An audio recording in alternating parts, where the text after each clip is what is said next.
Angiphinde ngibingelele nina bodlondlwana luyalihlezi luyalidlondlobele. Ngibingelele iNingizimu Afrika yonke. Kuphi nakuphi la kufinyelela khona uhlelo our heritage our culture. Kanti lo bingelelayo umfokasi bimabiya ngeenkomo abafoza bebiya ngamahlahla. Umanyelelo wentombi yesokweni inkomo kayisemele sibayeni sengene emaweni yasengene sibayeni akusiyona yakhona. Ihlahla esimagajagaja elinye libheke empumalanga elinye libheke entshonalanga. Inkunzi le ezimpondopondo ezihlaba phansi ngaphezulu unoxhaka obamba izikuzi abanye unoxhaka bebamba amajongo ngoba acushwa phansi kanti lo wakosotobe ucushwa phezulu emazulwini. Umbhali lo wezinkondlo ezesingisi kanye nezezulu uyazibhala aphinda ayihaye aphinda abhale futhi imidlalo yeshashalazi nemidlalo yomabona kude abhale nezincwadi njengayo le engiyiphethe la. Inoveli ezulu ethi ngavuswa yiphupho. Inoveli lena eqokelwe ukufunda ngabadala nabancane. Inezimfundiso eziningi la phakathi. Eyifundisa nje abantu ngokwempilo. Ukuthi umuntu ephila kwamhlaba usuke ephila kunephupho noma kunenhloso kaMdali ebekiwe kuye ukuba ayifeze. Ziningi ke izingqinamba umuntu abhekana nazo emhlabeni thola ukuthi ugcina ngokuphila kwakhe ephikisana nalentando kaMdali. Kanti ke lencwadi iphethe isixazululo saleyo nto. Namhlanje ke sizongena odabeni olujulile. Udaba lwamalobolo. Ngoba sifuna ukuthi abantu bacaciseleke kahle ukuthi uma umuntu eyongena emshadweni egcagca noma egcagcelwa usuke engena kanjani izini ezenzeka ngaphambi kokuba angene lapho. Amalobolo ke noma sithi amabheka ngokolimi lethu. Amabheka zinkomo lezi ezikhishwa ileyo nsizwa ethe yabona imbali esibongweni esithile besithi ngalembali ifisa ukuyoyikha kodwa ayihambi nje iyoyikhela yona. Kodwa ayithumele omalume abahambayo ke beye emzini omnumzana. Bafike futhi bachaze ukuthi bathunyiwe esivandini sala ekhaya ukuba bezokha lembali. Njengoba beyikha lembali abayile ukuyoyilahla ukuba ibune kodwa bayoyitshala ukuba iqhubeke iqhakaza. Uma iqhakaza iqhakaze futhi imile izimbali ezinhle njengayo suke sengabantwana ke lapho. So uma ngabeke kwenzeka ke konke lokhu kwenzeka ngosiko lakho.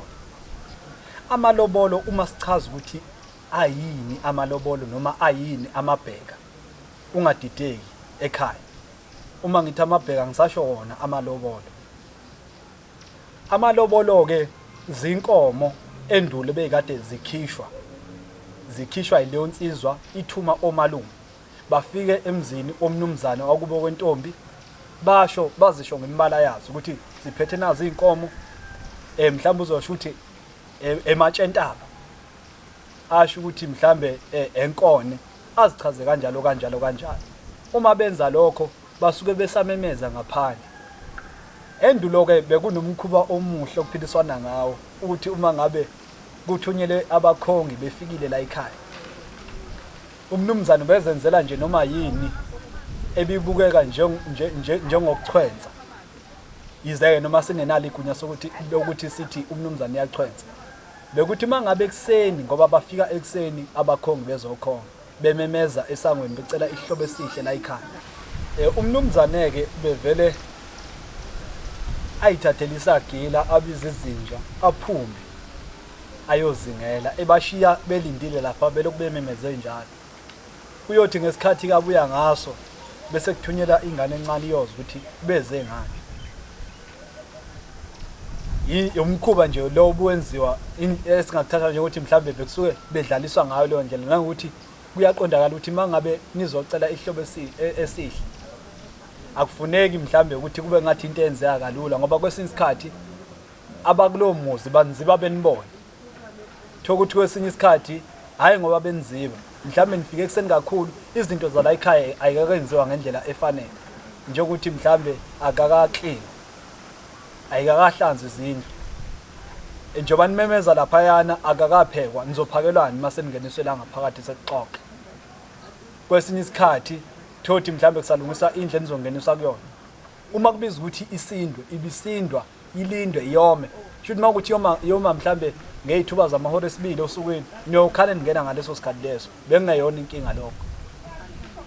So uma ngabe ke seningenisiwe ke la ngaphakathi abakhongi, ila khona ke abafike besho ukuthi yena beze ngani, bese behlaliswa phansi kukhulunywe ngalawo mabheka lawo.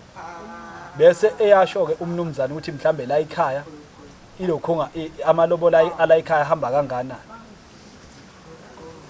Amalobolo ke ngokwesintu noma ngokwasendulo bekuba zinkomo eziyisithupha. Lezi inkomo eziyisithupha zinamagama.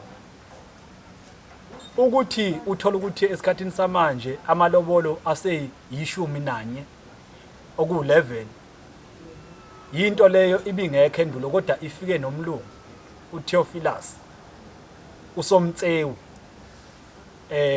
uShepstone.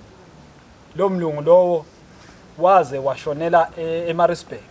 Uma ubheka la eThekwini indawo eziningi uthola ukuthi imigwaqo, khona imigwaqo ebizwa ngayo uShepstone, khona futhi nendawo ebizwa ngaye uShepstone. Lo mlungu ke lo owanza ukuthi yena amalobolo aze abe yi-11, ngenxa ukuthi kwakuliwa nokuthi kugqilazwe umuntu omnyama ukuthi yena asebenze kanzima ukuze athole umfazi, ngoba uma beshada kalula bekwazi ukukhipha lezi inkomo eziyisithupha. Abelungu bengabi nabo abantu abangaganile abazobasebenzisa njengezigqila, ngenxa ukuthi umuntu maseganile ufuna anakele umndeni wakhe. So lento ibiyitsheke lento ukuthi yena kwandiswe inkomo ezinhlanu zize zisuke kwezisithupha ziye kweziyisihlanu. Lezi inkomo ke zinamagama. Ngizoqala nje ngichaze lezi eziyisithupha, lezi vele zasendulo ebezivele zikhona. Bekufike kube inkomo kaMama yokubonga umama ukuthi uyigcinile ingane futhi intombi. Bese kuba inkomo kaBaba yokubonga futhi naye ubaba ukuthi uzalile intombi imbalenhle. Bese kuzoba inkomo yomqhoyiso. Le nkomo yomqhoyiso yiyo le ehlatshwayo bese kukhishwa inyongo. Le ntombazane ethelwa ngayo mangabe isingena kulesi sibongo lesi. Kuzoba khona inkomo yombhomo.